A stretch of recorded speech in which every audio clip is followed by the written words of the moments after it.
A Begin in the Dark by Noha Ijiyachi. Chapter 20. The Man Who Sold the World. The sky was rumbling, rain insistently hitting against the windows, deafening. A summer storm. Appropriate considering the situation. The door opened with a soft click. Toshinori entered, his face a mask of cold rage, a small old man in tow. Gran Torino, Toshinori's old teacher. When they closed the door behind them, the room was plunged into a semi-darkness again, the only light a cold steel gray coming from outside. Tsukauchi is on his way, Gran Torino says to the unasked question as he and Toshinori take place at the table in front of Aizawa. At this point, it's clear we have to act. This has been the straw that broke the camel's back. We cannot allow any more of his schemings to continue. Aizawa nods, silent. His left arm still felt raw, even after the burns on it had been healed. But you didn't want to talk about this for now, did you? Toshinori intervenes, not a question. There's a glacial quality to his voice, one more sign of the kind of anger storming inside him.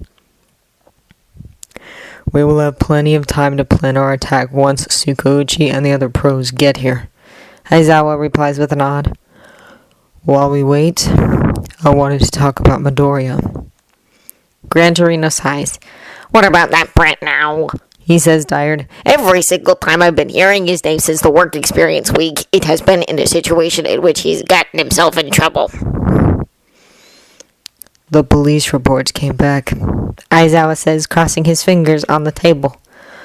One of the villains that was found and arrested was not in the group that tore up Pixie Bob, and the kids ended up fighting before we evacuated. He was the one that Midoriya faced. Neither Toshinori or Gran Torino seems surprised in the slightest. I have no idea what happened. Aizawa rummaged through the considerable pile of paper in front of him, taking out a file. But I have a theory. He launches the file across the table. Toshinori picks it up, Gran Torino leaning over his shoulder to read. Muscular, the old man says, eyes widening. You fought against this guy? He couldn't have been gone for more than 10 minutes, and he came back with technically no new wound on him. Aizawa says, crossing his fingers under his chin. Read what the report says. He gives them time. 2 pair of eyes moving back and forth on the paper, both of them going wide when they reach the most glaring issue in the report. Offenders' wounds are mostly located in the facial area. Deep and irregular lacerations disfiguring the offender's features as if the flesh had been scratched out with bare hands. Gran Torino reads aloud. Upon a closer medical examination, part of the offender's frontal lobe has been found to have liquefied. A long moment of silence. What does this mean? Do you think the boy literally scratched his face out? His hands and arms were completely covered in blood when he came back from the field. Aizawa replies, voice low and carefully flat. Apparently, the nurses reported finding biological material stuck under his nails when they washed him. Toshinori slowly puts the reports down on the table. And not only that, Aizawa continues. The boy spent a long time speaking with Mandalay, apparently very inspired. You know how her quirk works. I'm pretty sure in the 2 days we had, he'd been searching away. Hesitation. Both Toshinori and Gran Torino's eyes are set on him, waiting. I think he found a way to make his quirk work backwards. Backwards? Gran Torino presses. His quirk allows him to perceive the people around him, like an antenna taking in signals. Aizawa continues. A quirk that might have grown stronger since the boy received One for All, if his uncanny connection with Toshinori is anything to come by. As far as we know, his quirk only allows this connection to work one way, from others to him. But what if he managed to reverse the process, from him to others? Gran Torino's hands rise to his chin as he thinks. Toshinori seems to be frozen, his eyes not moving away from Aizawa. Muscular's frontal lobe liquefied. Gran Torino finally murmurs after long seconds of silence. If he managed to do what you say, Aizawa, he might... We cannot allow him to go down this road, Aizawa says. It's just a theory, but I have the hunch he will confirm it for us once we ask. Toshinori slowly stands, walking up to the window. He looks at the rain pouring outside, a hand on his mouth. I don't think his quirk was ever supposed to do that naturally, at least not this strongly. Aizawa continues patting the report about Muscular. His nose didn't stop bleeding for a long while after he came back. If he managed to liquefy someone's brain, trying to imagine what it could do to him. Just one slip of control and... It's too dangerous. Not to mention the implications, Gran Torino adds, voice low.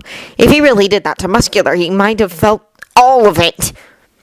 Aizawa let himself melt on his seat with a tired sigh. I don't think I've ever had a student giving me so much work before.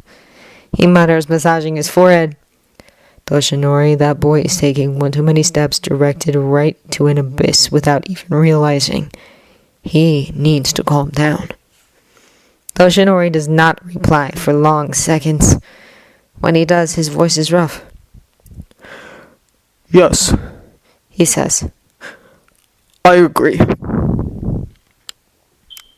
Kachan was gone.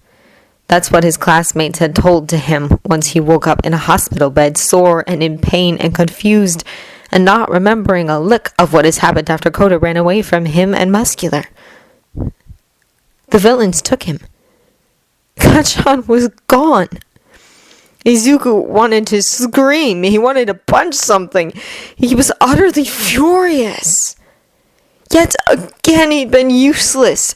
Yet again, something went wrong. Like at the USJ, it did not matter that Izuku saw the enemy, they still got what they wanted. Like it did not matter that he felt Shigaraki's presence at the Kiyashi Ward shopping mall, because that only won him a wound so debilitating it rendered him even more useless than he already was. What good was his radar if he could not prevent bad things from happening? What good was the power of the symbol of peace in his hands? Why have you given me this power, All Might? Why to someone as weak and useless as me? Izuku was stuck on a bed yet again, alone, stewing in his anger. He should have never been born. It would have been better for everyone if he never existed. All Might would have given his power to someone more worthy, someone capable of doing actual good with it. The door to his room opened. Izuku turned his face a bit as he sat on his bed, turning his quirk on. His head hurt, but he ignored it as Aizawa-sensei All Might. He felt so closed off and far now, like there was a wall between them. He felt cold. And Gran Torino entered. Maybe he should have greeted them, but he just didn't have it in him. He waited in silence. Kid, Aizawa said before sighing. we got some stuff to talk about. Izuku resisted the urge to roll his eyes, steeling himself for another round of scolding to come. You fought Muscular. Aizawa-sensei continues, All Might and Gran Torino silent behind him. How? What? Izuku blinks, frowning. I'm asking you how. We need to know what happened. Izuku takes some time to think, trying to recall exactly what happened. His memories aren't clear from that first punch that made him black out for a bit. He's sure he got up. He remembers trying and failing to hit Muscular, telling Koda to run away. He remembers trying his new technique in desperation. His memories definitely became a garbled mess from there. I don't remember, he admits, voice low. I tried to do a thing and maybe it worked, but I don't remember from there.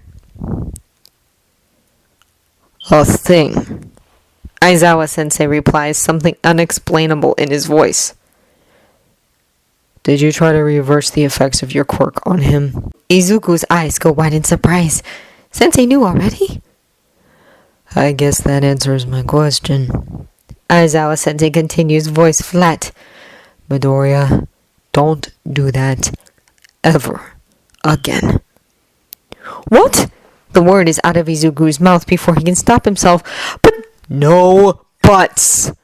Aizawa-sensei roars, furious in a way Izuku had never felt before. You've forced your quirk to work in a way so forced that it's a miracle your head is still on your shoulders. Did you not realize how dangerous that could be for you? I practiced it! Izuku replies, rage bubbling up in his throat. I was practicing, and I was fine! You were fine, huh? That's why you don't even remember what happened after you did that to Muscular? Izuku does not have anything to reply to that. He grits his teeth, frustrated. But it could be useful! He tries to insist. Sensei, I found a way to extend the effect of my quirk so much. I can fight Kachan with this. I can help. I've had enough with you. Izuku jumps, Aizawa-sensei closing in on him with 2 strides. Do you have any idea what you are doing to yourself, to the people that care for you? You need to stop and listen, boy. Izuku's breath is coming short to him as he frowns up to the furious light of Aizawa-sensei. Toshinori, Aizawa-sensei says, cold after long seconds of silence. All Might steps closer as well. His light suddenly feels overbearing in a way that Izuku had never felt before. Never pointed at him, at least. Aizawa-sensei is right. All Might says, voice carefully flat. You've gone too far, young Midoriya. You need to examine your actions and realize that you've been pushing yourself over the line instead of counting on the people surrounding you, the people that want to help you. You cannot put the weight of the world on your shoulders all the time. Something bites in Izuku, a blinding rage grabbing at his heart. Maybe if you all stopped treating me like I'm made of glass, I could count on you! He snaps back. And you decided to put the weight of the world on my shoulders! A heavy silence falls on the room as Izuku pants after his little outburst. He turns his face away, frowning. I had a way to try find Kachan, he says, voice lower but not any less angry. And now you all waltz in and tell me I should not use it? Exactly. All Might says this light is closed off. The wall is getting higher. Izuku recoils, turning back to them. You should not worry yourself with this matter anymore. All Might continues flat. The police are already on it. An operation to rescue your classmate is going to take place tomorrow. It is not something that is between your hands anymore, so your role now is to properly recover and for once in your life, obey to what you've been told. Izuku feels it, the traitorous sting of tears in his eyes. He turns away from Aizawa-sensei and All Might before they can roll down his cheeks, angrily biting down his lower lip. This is the last chance, Midoriya. Aizawa-sensei says, his voice steel, but not without a tiny note of kindness in it. You've done enough. Let us take care of this and trust our judgment when we say something is bad for you. Don't use your quirk in the way you did anymore. Please. Izuku does not reply, a tear rolling down his cheek, falling from his chin. Aizawa-sensei sighs one last time, and then just as silent as they came in, they go. Their lights are still close, but they feel so far. Midoriya? Kirishima's voice is low, serious. Could you find him? Izuku blinks, turning his head just slightly. What are you saying? Uraraka replies, a frown clear in her voice. Of course he can't. We don't even know how far he must be. He's sitting on his bed, legs crossed, picking at the soft pants he was wearing. The entire class was here.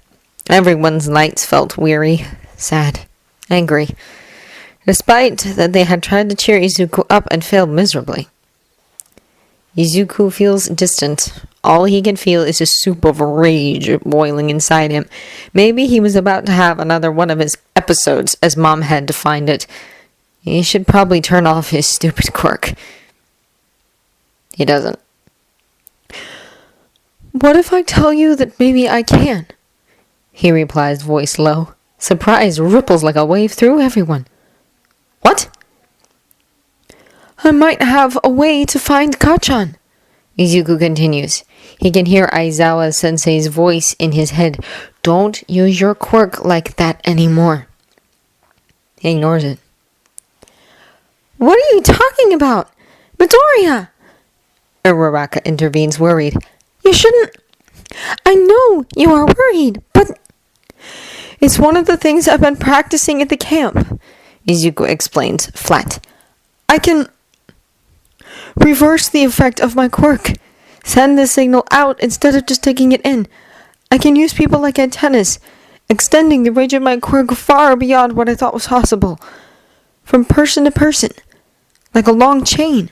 I never went too far, but if I do that, I might be able to pinpoint Kachan's location. Silence falls in the room, heavy as lead. Midoriya. Ito's voice is strangely flat, almost cold. His light is tense, as if he's trying to rein in panic. Stop. Izuku flinches. We understand that you are worried. We all are. He continues. But if I have to be honest, you are scaring me. Please don't try to do that. The sentence had turned into a whisper as he spoke, worry tainting it. Izuku turns his face up, frowning. What do you mean? He replies, angry. I can find him!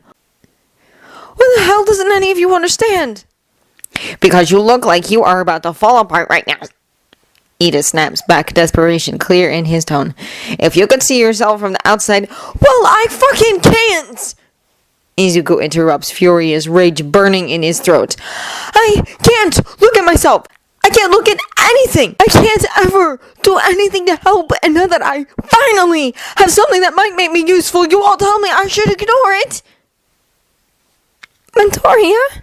Uraraka's voice sounds tiny, pained. Don't say things like that. You're not a stupid deadweight, not a useless piece of shit. I can go on. The list is infinite. With a growl, he jumps off his bed, feeling his classmates take a step back as if they are afraid of him. Forget it!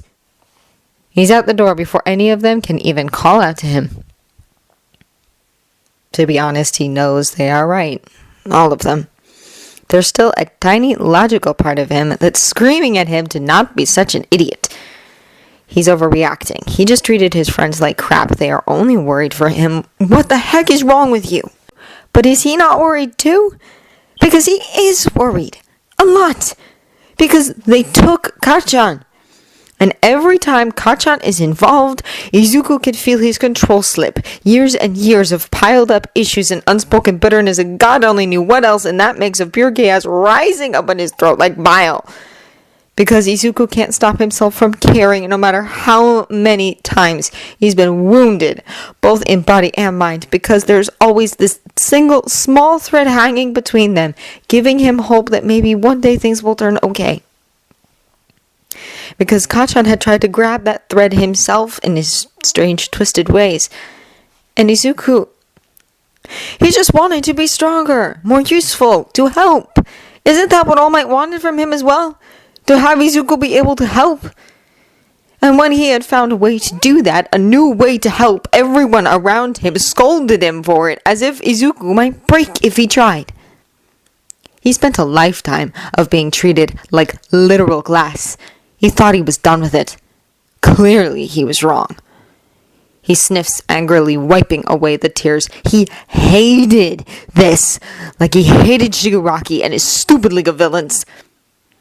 With a sigh, he slowly leaned back, concrete, not the most comfortable seating, but not much of a choice when you've chosen a hospital roof as a place to brood. All Might said that the police was on it, that there would be an operation to go get Kachan back. But how could they? If they had a lead on the League of Villains, why hadn't they acted sooner? Why did they wait until one of them had been kidnapped to finally do something? And why had the villains found them despite all the precautions that had been taken for their summer camp?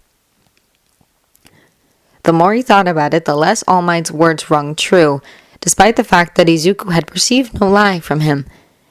Could he have twisted the truth in a way that wouldn't feel like a lie to Izuku?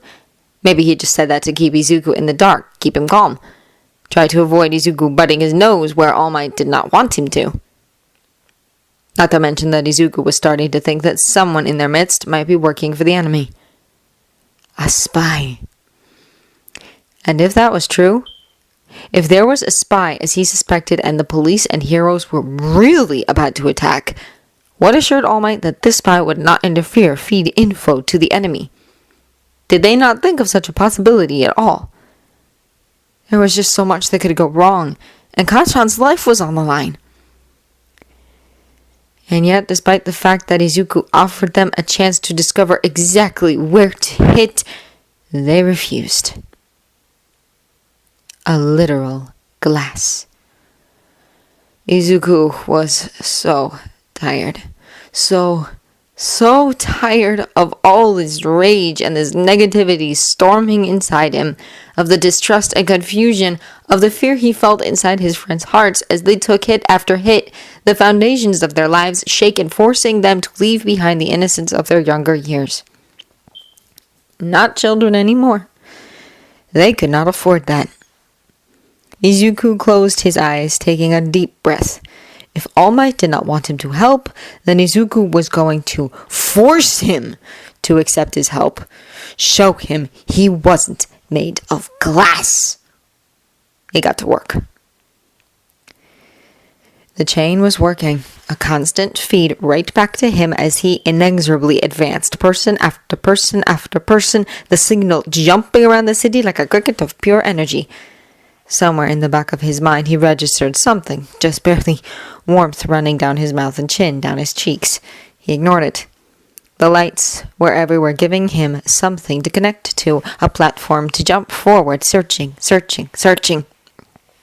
Snippets of feelings not his, thoughts not his, over in a flash before he could even truly register them, like zapping through TV channels as fast as possible. Something familiar finally tickled at him. He followed, getting closer. Some of the enemy's lights he felt in the forest, and then... Kachan! He found him. He was so close to them. So close! Izuku felt a zap when he connected to Kachan. For a second he felt his pure rage, and a touch of fear. He was trying his best to stifle the impression of voices Kachan must be hearing. He's alive! He's alive! Thank God! And then Izuku steps away. He did not need to linger. He knew where Kachan was now, putting a signal on him like a pin on a map. But there was still something strange. Not far from Kachan, he could feel those strange cluster lights of the Nomus. Izuku went in exploration. Any info could be good. And then he met the dark cloud. Izuku never felt something like that before. Not even Shigaraki's nutlight had that strange quality around it. He jumps closer, carefully. Katsuki was going to be sick. Oh, he wasn't literally going to be sick. He never gave these fuckers the satisfaction of thinking they got to him. But this bitch was really grating on his nerves. They tried to speak to him and tried to make him join their league of losers. As if they thought they knew him, and they had no idea.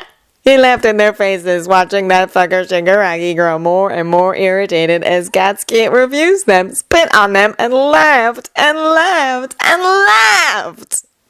Because, seriously, they really thought they could get him to join their side. They really were. That stupid. That was so funny. It was unbelievable. And he laughed so much because he could never admit the fear deep inside him, the knowledge that if something didn't happen soon, the only way Katsuki would get out of this would be in a wooden box. Shigaraki had given up for the moment, leaving him be, ordering that stupid girl to watch him to make sure he wouldn't try something funny. As if he could. He had already tried to do something funny, and the fuckers had tied him really well. So there she was. She hadn't done much at first, taking a chair and sitting in front of him while she played with a knife, a stupid dreamy smile on her face. Say, since we're here, she started at some point, Why don't you tell me more about little Izuku? Kensuke forced himself to school his face into absolute cold indifference, not answering. He's so cute. Like a little wild animal. She sighed, launching the knife in the air and catching it again. I saw him in the forest, you know. I wasn't supposed to be there, but well, when you guys somehow realized we were coming, the plan changed, so I ended up stumbling into him. Kensuke keeps not answering, his left cheek twitching as she let out another love-struck sigh. He was so beautiful, covered in blood. She continues, undaunted by his silence. I saw him, you know. He did something funny with muscular, somehow sending him straight down without doing apparently anything. And then as muscular struggled on the ground, he turned. He was so feral. She whispers after stumbling on her words, her face lighting up when she finally found the one she was searching for. He kept fighting and scratching. He really was like an angry beast out for blood. There's a beat of silence, and then she sighs again. And before I knew it, I was already in love. Kensuke is going to be sick. I hope to see him like that again soon, she adds in a low, dreamy voice. Izuku opens his eyes and darkness is around him. It was a different type. His darkness had always simply been the lack of sight. This darkness was actual literal blackness surrounding him. He could tell the difference. He blinks when he notices he could see something out the corner of his eyes. Wait. What? Izuku looks down. He sees hands. His hands. He sees. Fascinated, he turns them around, wiggling the fingers on his right hand. They move misshapen, confirming that, yes, this is undoubtedly his right scarred hand, the one he had broken multiple times during the festival. That he's seeing. And not only that, he can see his legs. They look so long in the soft pants he's wearing. He's so much taller now that he's not 4 anymore. His naked feet move when he shifts his weight from one to the other. He turns around on himself, looking down at his own body curiously. He wonders if there's a mirror here somewhere in this strange black place. Maybe he could finally see his own face. But when he looks around, all there's, as far as the eyes go, it's just that. Black. Where is he? Why is he? Hello? He calls out, confused. A rumble in the distance makes him jump. Then a voice. Who are you? It's deep. It sounds like it's everywhere and nowhere at once. Izuku turns, blinking, when something seems to rise up from the black in front of him. Something gooey and dark, like everything else seems to be here. With a splash, the goo falls and disappears, sinking back to where it came from. A man in a suit is standing in its place now. Who are you? The voice repeats again, the man's mouth moving with it. When Izuku tries to focus on his features, tries to see him, it's like his face shifts and changes, making this person look blurry. Then the man chuckles, surprised. Oh, I see who you are now. He says, wonder in his voice. Look at you, all shining and bright, like a beacon in the dark. Midoriya, Izuku. You know my name? Izuku exhales, surprised. Of course I do. And you know my name too. The man replies with a small laugh. We are connected, you and I. Still, I could never have imagined to meet you this way. This is certainly quite curious. Izuku blinks. You're awfully far from home, my boy.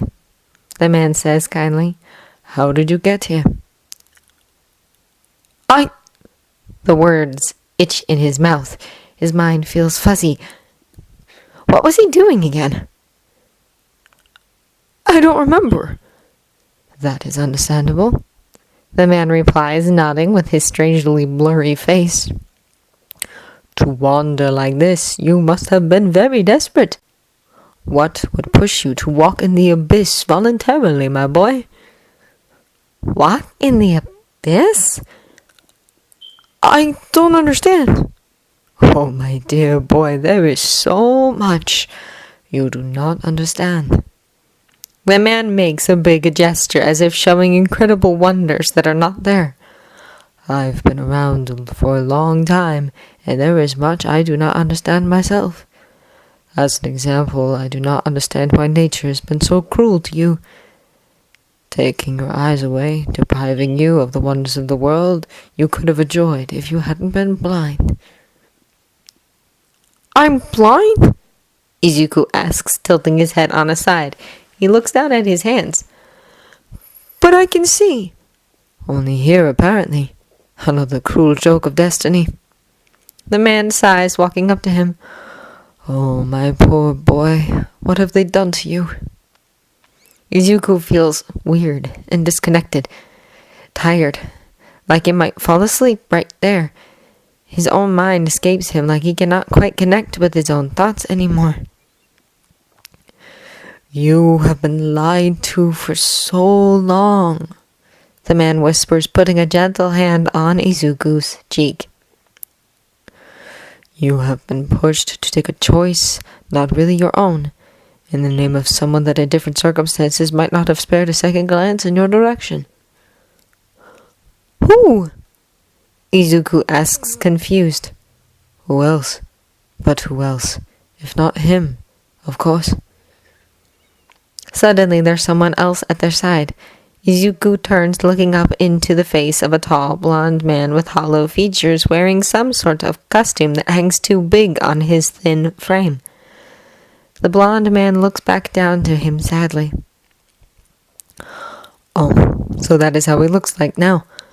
The man with the blurry face comments. I had not the honor to see myself. Izuku knows this person. He knows this person, right? Who is he? He asks the man with the blurry face, unable to look away from the blonde man's sad expression. The answer eludes him, like a word you have right on your tongue and yet you can't pronounce. He's your Zero, the man with the blurry face replies. He's the point that each one of your decisions has ever started from. He's the north on your compass. Is he? Izuku asks, trying to raise his arm to touch the blonde man and failing, like the blonde man manages to move away from him without actually moving. Oh, he is. He's the shining ideal that has been forced in your head from the very first time you have come into this world. Something invincible and pure and just. The man with the blurry face keeps saying, voice becoming more and more emphatic. The person that led you to believe that justice will always prevail, when in reality justice is constantly failing. But Izuku tries to retort, confused, the man with the blurry face putting two gentle fingers on Izuku's lips to stop him. You have been lied to for so long, Midoriya Izuku, he says, kind. I want to show you. And suddenly the man with the blurry face is not blurry anymore. He has no face at all, Izuku realizes, only scarred skin and a twisted mouth grinning down to him. This is what he has done to me, my boy. The man says, the symbol of peace. Look what he has done. Izuku tries to step back, but the man is keeping one hand on his shoulder, his other keeping Izuku's face up to him, fingers like a vice. "Do not look away," he whispers, leaning down on Izuku. "This is his doing, and he has hurt you too, hasn't he? He has hurt you so much. I can see it in your eyes. He used you, made you feel loved, and then stomped on your heart. He pushed you to injure yourself and then turned his back on you when you needed him the most. He does not trust you. He has shown it through and through with his insincerity." Izuku frowns. He feels like there's something not quite right in what this man is saying, but he cannot pinpoint what it is. "You and I, we will meet again," the man says, patting Izuku's shoulders amicably. "We are connected by fate, after all. As he is your dawn, I am your sunset. Two faces of the same metal. One could not exist without the other. That is why I want you to remember what he has done to me, to remember what he has done to you. I want you to remember it all, for the next time we will face one another." "Why?" Izuku asks, perplexed. "If he has hurt me so much as you say, why would I want to remember?" "So you can see the truth," the man replies. "So you can make a decision, a real decision this time, and be freed from those shackles that have been forced on you.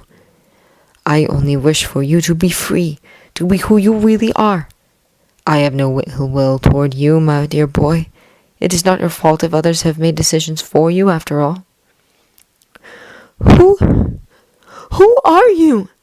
Izuku asks, because he's so tired and feels strange and nothing makes sense anymore, and this man that seems to be speaking to him so kindly hasn't even introduced himself. At least Izuku thinks he hasn't. He's not sure. Everything feels strange. "You will know once you wake up," the man chuckles, putting a gentle hand on Izuku's hair. "I am afraid our time together is about to run out. It has been quite a pleasure to finally meet you, my dear boy. I was impatient to do so, if I have to be honest. I wish you the best of luck on your future. Now go back before you die of blood loss." And with that, he's gone.